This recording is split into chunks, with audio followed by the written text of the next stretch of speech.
السلام علیکم ورحمۃ اللہ وبرکاتہ۔ حضرت ابو ہریرہ رضی اللہ تعالیٰ عنہ نے فرمایا کہ رسول اکرم صلی اللہ علیہ وسلم نے فرمایا قیامت اس وقت تک قائم نہ ہوگی جب تک سورج مغرب سے نہ نکلے گا۔ جب سورج مغرب سے نکلے گا اور لوگ دیکھ لیں گے تو سب ایمان لے آئیں گے۔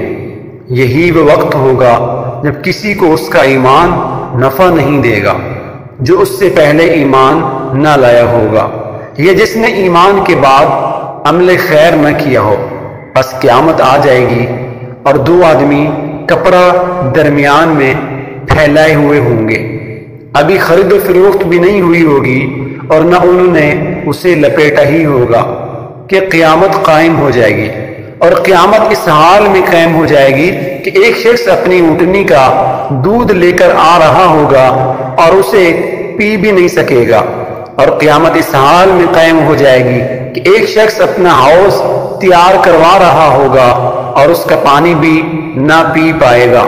قیامت اس حال میں قائم ہو جائے گی کہ ایک شخص اپنا لقمہ اپنے منہ کی طرف اٹھائے گا اور اسے کھانے بھی نہ پائے گا۔